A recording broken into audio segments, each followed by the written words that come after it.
د افغانانو لپاره بل خبر. د امریکا کانګرس تازه اعلان کړی دی چې د افغانانو لیږد او هلته میشتونې لپاره 7 میلیارد نوره بودیجه ورکوي.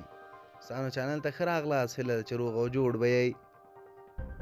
تاند امریکایي رسنۍ چې دغه هیواد د کانګرس له افغانستان څخه د نورو خلکو د ایستلو او بیا ستنېدو لپاره 1 میلیارد ډالر نوره بودیجه منظوروي. واشنگټن پوسټ ورځپاڼې په یو راپور کې ویلي چې دا بودیجه به له هغه 6.7 میلیارد ډالرو څخه جلا او اضافي وي چې تیر سپټمبر میاشت کې تصویب شوه.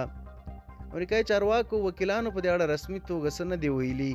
دغه هیواد کې له افغانستان څخه د جمهوري نظام له سقوط وروسته شاوخوا 120,000 هغه افغانان چې ملکي او پوځي برخو کې کار ورسره کاوه یا د طالبانو لخوا د زیانمن کېدونکو قشرونو فعالان ګڼل کېدل له هیواده وویستل.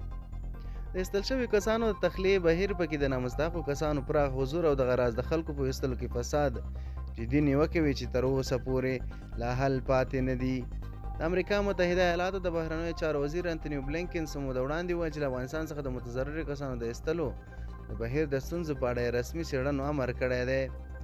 معلومه نه ده چې متحده ایالات به کله او په څومره شمېر افغانان له افغانستان څخه وباسي.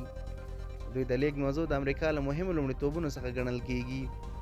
په دوحه کې د طالبانو او امریکا د تازه خبرو په ترڅ کې هم یا د موضوع باندې بحث شوی. د امریکا لوري د خطر سره مخامخ افغانانو خوندي لیږد د طالبان سره د تعامل په اساسي شرطونو کې یاد کړی دی.